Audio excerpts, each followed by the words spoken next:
What's good, YouTube? It's your boy D-Rip. Hey, today we got another special video. Today we're going to be reacting to WWE wrestlers who got fired for being too fat. We already know who. Dang, I forgot his name. I just had it in my head and I forgot.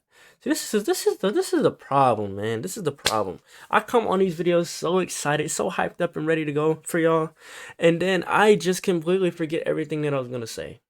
So anyway, first time come across the channel, make sure y'all gonna hit that thumbs up. Make sure y'all continue to subscribe, continue to show support. I appreciate all of y'all. Without y'all, I would never continue to do what I've been doing. So I appreciate y'all a lot, and hopefully we continue to grow, man. I'm trying to hit 4K, and I'm almost at 4K. So hopefully y'all continue to subscribe. I really appreciate all of y'all, man. But hey, man, if y'all got any videos you want me to react to, let me know down in the comments, or you can let me know in Discord, because Discord is in the description. But without further ado, let's get into this video.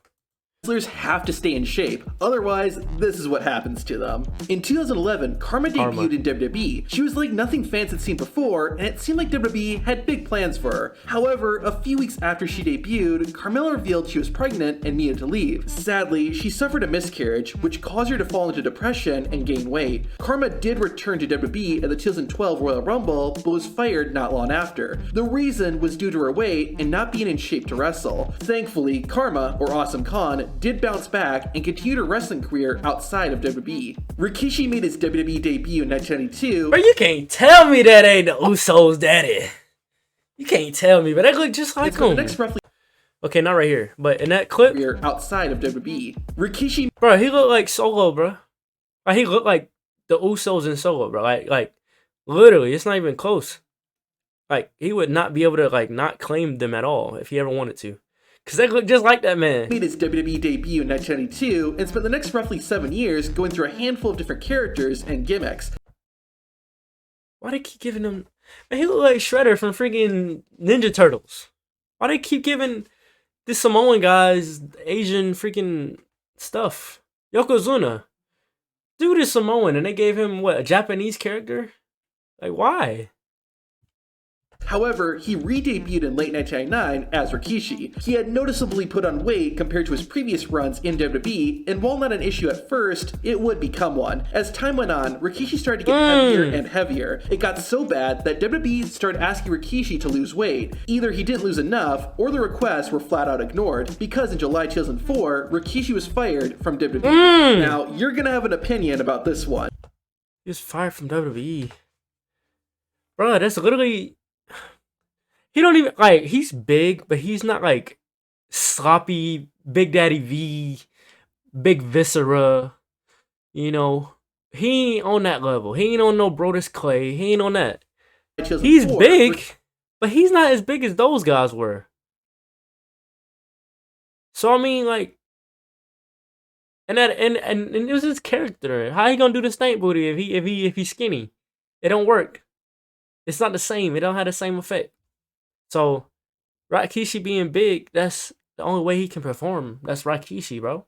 It's him. Rikishi was fired from WWE. Now, you're gonna have an opinion about this one. In 2009, it was reported that Mickie James got in trouble with WWE. Part of the reason was they felt like her performance in the ring was getting worse, but the other was that she was gaining weight. This is back when the #1 priority for WWE's women's division was their looks, so just gaining a bit of weight was enough to get any female WWE wrestler in trouble. To punish her, WWE put Mickie James in a storyline where Michelle McCool Layla started calling her Piggy James. Yeah. They mocked James for her weight, and Mickie herself felt the whole thing was meant to humble her. James would end up leaving WWE. But she wasn't even that big, though. I mean, maybe she started getting sloppy in the ring, which back then, I said around that time, well, a lot of the females were sloppy in the ring.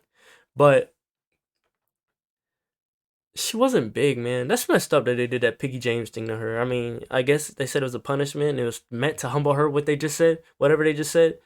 But I mean, she, in my eyes, wasn't big. Not long after this, and wouldn't return until 2016. Despite being a controversial character, Eugene managed to connect with WWE fans right bro? away when he debuted in 2004. He spent 3 years at the company until being let go in 2007. However, in 2009, Eugene was rehired by WWE. However, his return was extremely short, only having one match on TV before he was let go again. According to Dinsmore himself, when WWE fired him, they said, quote, "We're not selling fat old Eugene. You're fired." This one is...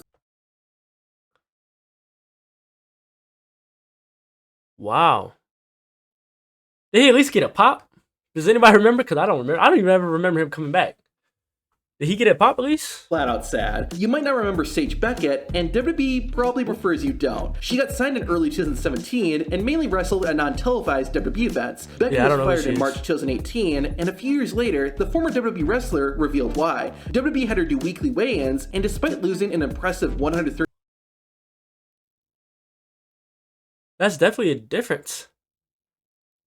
If she was performing at the one on the left, I can understand why they, did what they did. But okay. Pounds. This one is understandable for WWE. This one is definitely understandable. She does look way better on the right, though. To throw salt into the wound, WWE fired Sage Beckett on International Women's Day. Prior to joining WWE, Adrian Adonis was a real mean, tough-looking wrestler. However, a few years after becoming part of Vince McMahon's company, Adonis started to gain weight. Oh yeah, he's big sloppy. However, a few years after becoming part of Vince McMahon's company, why he built like that? Bro, look at his legs, bro. Look at his stomach. Adonis started.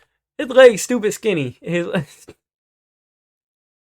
Why he built like that, bro? McMahon was not happy about this and gave Adrian a completely different character as punishment. Adonis became known as Adorable Adrian Adonis and went on bleach blonde hair and a pink ring attire. Adrian managed to stay around for a few more years, but was fired in 1987 due to, quote, dress code violations. You would have never thought this wrestler would have gotten fired for weight issues. Gangrel returned to WWE in 1998 after being an enhancement talent for a couple of years. He was joined by Edge and Christian as the Brood, and the team was a success. However, after the Brood ended, Gangrel started receiving less and less attention. At the same time, he became because nobody cared about him. Gangrel's ring attire usually hid this, but during one match, the vampire's shirt lifted up enough to expose his torso. This was noticed by WWE officials, and Gangrel was soon fired. Part of Yokozuna's WWE character was his size. The two-time world champion was supposed to resemble a Japanese sumo wrestler, which meant he had to be big. However, Yokozuna started to get too big. As he continued to wrestle, Yoko got heavier and heavier. Because of this, oh my gosh, he did get heavier. Look at the first clip. Was that his debut? Look at his first clip, and then look at the last clip of him running into the turnbuckle. A Japanese sumo wrestler, which meant he Look at this one. Look at this one, right? Look at his arm. What in the world? Look at his arm, right? Look at his arm right here. Now watch the next other clip. Big. However, Yokozuna started to get too big. As he continued to wrestle, Yoko got heavier and heavier. You can see how he got heavier. Look. Come on, Yoke. He would sporadically take time off to lose weight. However, it didn't work out, and weight became such an issue that Yokozuna wasn't able to pass a physical test. Oh my gosh. Bro. And weight became such an issue that Yokozuna wasn't able to pass a physical test. On top of that, Yoko had become so big that he was in danger of having heart issues. This was the breaking point, and WWE fired Yokozuna in May 1998. The former WWE star would spend about 2.5 years wrestling. Oh my gosh, look how big he is in that! In October 2000, Yoko would sadly pass away due to pulmonary edema. At his heaviest, Yokozuna weighed 641 pounds. However, there were wrestlers. Bro. Look how big he was in this clip. May 1998. The former WWE star would spend about 2.5 years wrestling on the independent scene. However, in October 2000, Yoko would sadly pass away due to pulmonary edema. At his heaviest, Yokozuna weighed 641 pounds. However, there were wrestlers who were even heavier than that. To find out who they are, watch the video on screen. Looks like we're gonna watch that video. Not right now though. Make sure you gotta like this video, subscribe if you're new. It's your boy D-Rib, man. I'm out.